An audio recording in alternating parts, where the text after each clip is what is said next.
오늘도 말씀 묵상으로 하루를 시작하시는 성도님들께 주님의 지혜의 은총이 임하시기를 기도합니다. 오늘 묵상할 구절은 잠언 29장 15절부터 27절 말씀입니다. 다 같이 계신 곳에서 저와 함께 합독하시겠습니다. 잠언 29장 15절. 채찍과 꾸지람이 지혜를 주거늘 임으로 행하게 버려둔 자식은 어미를 욕되게 하느니라. 악인이 많아지면 죄도 많아지나니 의인은 그들의 망함을 보리라. 내 자식을 징계하라. 그리하면 그가 너를 평안하게 하겠고 또 내 마음에 기쁨을 주리라. 묵시가 없으면 백성이 방자히 행하거니와 율법을 지키는 자는 복이 있느니라. 종은 말로만 하면 고치지 아니하나니 이는 그가 알고도 따르지 아니함이니라. 내가 말이 조급한 사람을 보느냐? 그보다 미련한 자에게 오히려 희망이 있느니라. 종을 어렸을 때부터 곱게 양육하면 그가 나중에는 자식인 채 하리라. 노하는 자는 다툼을 일으키고 성내는 자는 범죄함이 많으니라. 사람이 교만하면 낮아지게 되겠고 마음이 겸손하면 영예를 얻으리라. 도둑과 짝하는 자는 자기의 영혼을 미워하는 자라. 그는 저주를 들어도 진술하지 아니하느니라. 사람을 두려워하면 올무에 걸리게 되거니와 여호와를 의지하는 자는 안전하리라. 주권자에게 은혜를 구하는 자가 많으나 사람의 일의 작정은 여호와께로 말미암느니라. 불의한 자는 의인에게 미움을 받고 바르게 행하는 자는 악인에게 미움을 받느니라. 아멘. 다 같이 기도드리겠습니다. 주님, 오늘 이 시간도 저희와 함께 해주셔서 저희가 주님의 지혜의 말씀을 잘 깨달아 알아들어서 그 말씀을 우리 삶에 잘 적용하여서 주님의 길을 따르는 복된 성도로서의 삶을 살 수 있도록 도와주시옵소서.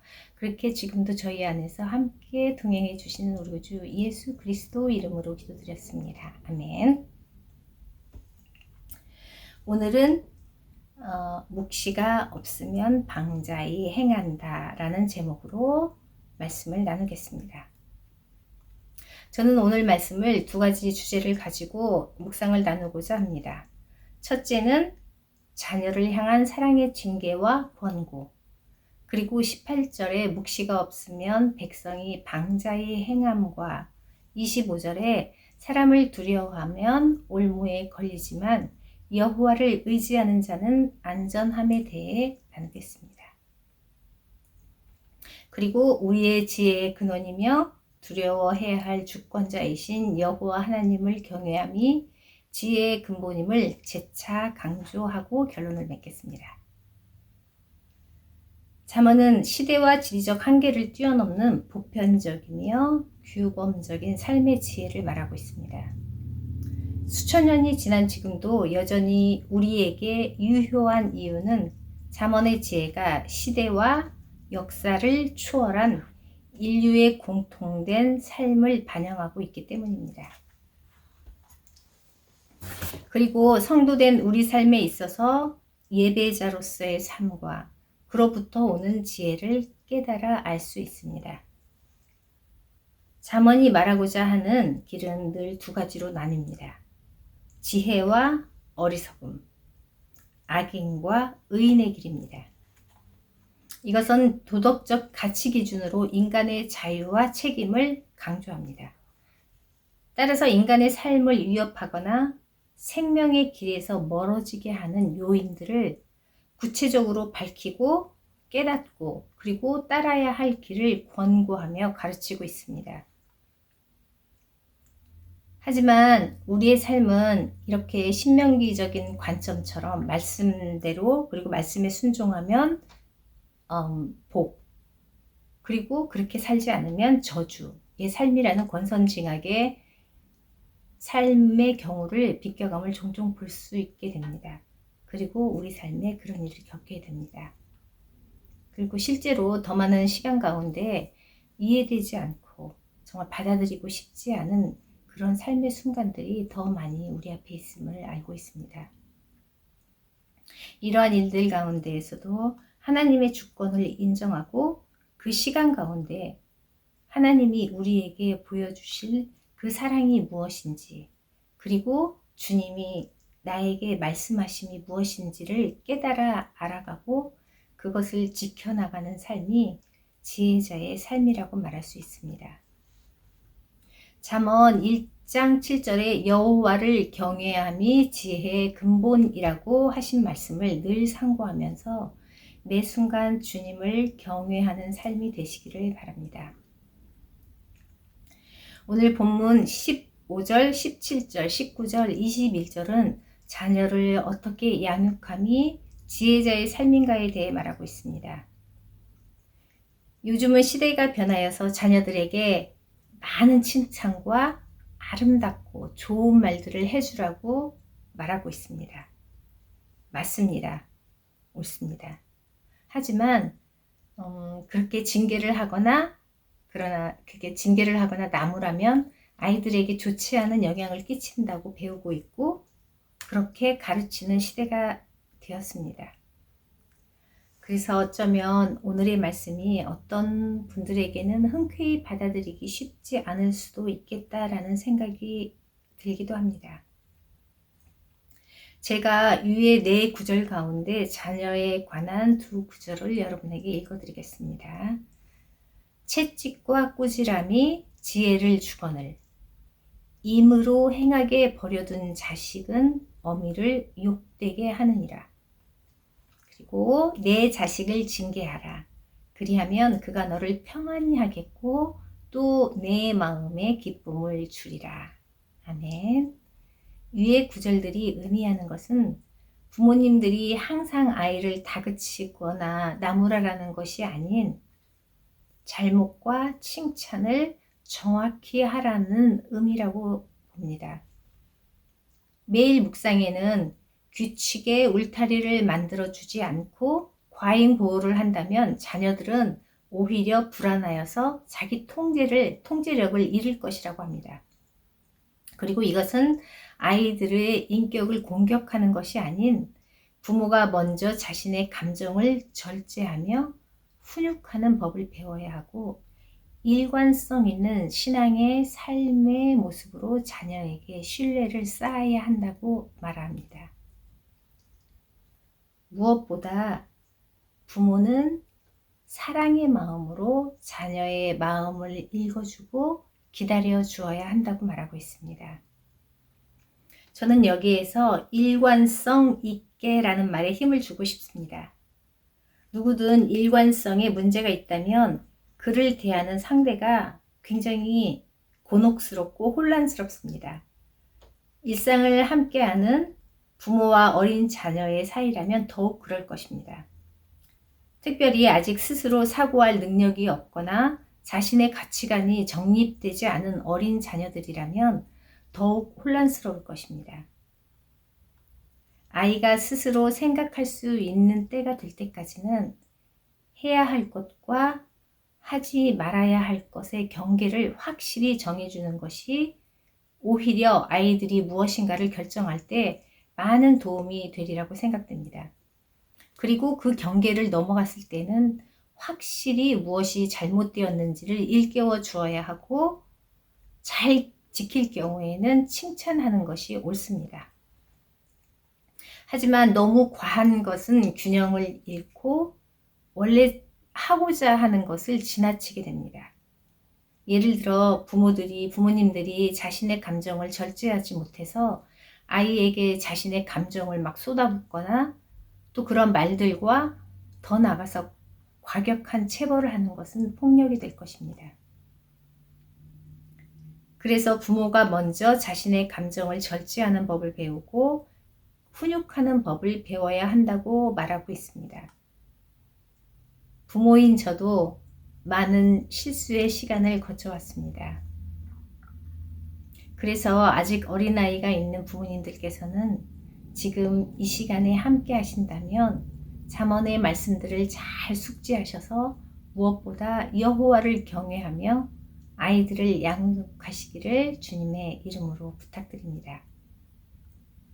그리고 진정함으로 여호와를 두려워하고 경배하는 삶을 사신다면 균형된 믿음 생활을 하며 지혜의 말씀을 잘 따르는 삶이 될 것이라고 믿습니다. 이렇게 부모의 사랑의 훈육으로 자란 자녀들은 장성했을 때 부모의 근심거리가 되지 않으며 부모의 기쁨이 될 것이라고 말합니다.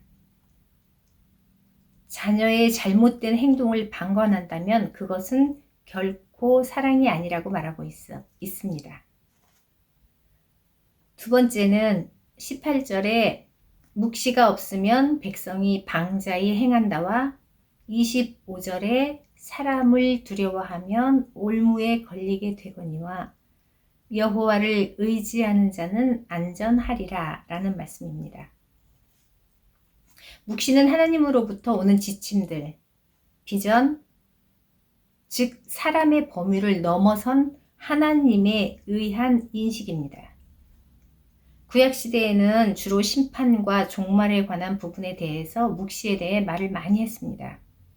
우리가 알고 있는 대표적인 묵시록은 구약의 다니엘서와 신약의 요한계시록이지만 구약에는 에스겔, 이사야 등등 계시에 대해서 여러 군데서 나옵니다. 묵시라는 단어가 귀에 익숙하지 않아서 좀 쉬운 단어로 말씀드리면 계시 또는 예언, 영어로는 revelation 등으로 쓰입니다. 묵시는 종말이나 하나님의 뜻을 나타내고 드러내는 것으로 이것은 사람들이 이해할 수 있는 방법으로 그것들을 보이셨습니다. 구약시대부터 지금까지 하나님은 그분의 뜻을 그의 백성인 우리 성도들에게 전하고 계십니다. 계시는 그 시대 환경과 상황에 따른 목적이 있습니다. 그리고 그 말씀하심을 듣고 깨달아서 순종하는 자들에게는 하나님은 말씀하십니다. 그래서 우리의 말씀에 순종하는 믿음의 지경을 넓혀야 하는 이유입니다. 믿음의 분량만큼 하나님은 일하십니다. 그래서 겨자씨만한 믿음도 있고 산으로 옮길 만한 믿음이란 비유가 있는 것이라고 생각됩니다. 하나님은 우리 믿음의 분량만큼 우리를 통해서 일하실 것입니다. 큰 믿음은 큰 하나님의 일을 세우게 될 것이고 작은 믿음은 그 분량만큼 하나님의 일하심을 보게 될 것입니다. 그리고 묵시가 없으면 백성이 방자히 행한다고 합니다. 방자하다는 제멋대로 행하고 어려워하거나 조심스러움이 없는 무례한 태도를 말합니다. 그래서 두 가지를 합해보면 하나님의 말씀이 없으면 하나님을 두려워하지 않고 경외하지 않는다라고 해석할 수 있겠습니다. 하나님을 온전히 경외하는 사람들은 사람들을 두려워하지 않습니다. 그래서 25절의 말씀처럼 사람을 두려워하게 되면 올무에 걸리게 됩니다. 이 말을 다시 한번 제가 다시 한번 읽어드리겠습니다. 하나님을 온전히 경외하는 사람들은 사람을 두려워하지 않습니다. 이걸 반대로 생각해 보면 이렇게 됩니다. 사람들을 두려워하게 되면 올무에 걸리게 됩니다. 이 말을 다시 한번 나중에 말씀 마치고 한번 잘 이 구절을 묵상해 보시기 바랍니다. 그리고 우리 삶에 적용해 보면 잘 이해될 수 있을 것 같습니다. 우리는 하나님의 영으로 지어진 피조물들입니다. 그래서 하나님의 영으로 체험받게 될 때 안정감을 갖게 됩니다. 하나님의 영으로 체험받지 못하면 늘 무엇인가를 갈망하고 찾아 헤매이게 됩니다. 사람을 두려워함은 근본적으로 하나님의 영으로 체험받지 못함을 말합니다. 25절의 후반절을 보면 알 수 있습니다. 여호와를 의지하는 자는 안전하리라 라고 말하고 있습니다. 하지만 여호와를 의지하지 않기에 불안해하고 누군가 자신을 안전하게 지켜줄 그 어떤 대체물을 찾거나 어떤 사람을 찾고 의지하려고 합니다. 그리고 그 대상이 찾아지면 그것들에 또 그들에게 눈치를 살피고 그들의 감정과 요구에 맞추려고 애씁니다. 하지만 사람들의 눈과 마음은 그 무엇으로도 결코 만족할 수 없습니다. 제가 시편 56편 4절과 11절을 읽어드리겠습니다. 시편 56편 4절입니다. 내가 하나님을 의지하고 그 말씀을 찬송하올지라. 내가 하나님을 의지하였은즉 두려워하지 아니하리니 혈육을 가진 사람이 내게 어찌하리이까. 11절입니다. 내가 하나님을 의지하였은즉 두려워하지 아니하리니 사람이 내게 어찌하리이까 라고 말합니다. 하나님의 백성인 성도가 의지할 것은 이 땅의 그 무엇도 그 누구도 아닙니다. 우리가 의지하고 경외할 분은 오직 여호와 하나님 한 분이십니다. 그리고 잠언은 여호와를 경외함이 모든 지혜의 근본이라고 합니다. 25절 후반절에 여호와를 의지하는 자는 안전하다고 말하고 있고 우리는 오직 하나님께만 긍휼하심과 은혜를 구해야 함을 깨달아 알아야 합니다. 그리고 이 모든 것의 주권자는 오직 여호와 하나님이시라고 결론을 맺습니다. 우리는 잠언을 통해 우리 삶의 지혜는 오직 주권자이신 여호와 하나님을 경외할 때 그리고 그분의 진리의 말씀으로 동행하며 살아갈 때 그 말씀이 우리를 지혜의 길로 이끌어 주실 것입니다. 지혜는 우리에게 말씀을 통해 우리 스스로를 밝히 보게 해줍니다. 그리고 내 안에 있는 것들이 무엇인지를 보게 하고 지혜자의 길로 우리를 인도하십니다. 그 지혜는 하나님의 백성인 성도로서 어떻게 이 땅을 살아갈 때 거룩한 삶을 살아갈 수 있는지 그 길로 우리를 인도해 주십니다. 아멘. 그렇게 여호와를 경외하는 삶으로 지혜자의 길을 걷는 복된 하늘의 백성으로서의 삶을 사시는 날 되시기를 바랍니다. 기도드리겠습니다. 주님, 잔언을 통해 주님의 지혜의 길을 알려주시고 인도해 주시는 은혜 감사드립니다. 아버지, 저희가 주님의 그 말씀대로 이제 한 발자씩 한 발자씩 주님이 인도하시는 대로 그대로 같이 동행할 수 있는 지혜를 주시옵소서. 그렇게 온전히 저희 삶이 주님을 경외하는 삶 되게 하여 주시옵소서. 그렇게 저희 가운데 지혜의 근원 되시는 우리 구주 예수 그리스도 이름으로 기도드렸습니다. 아멘.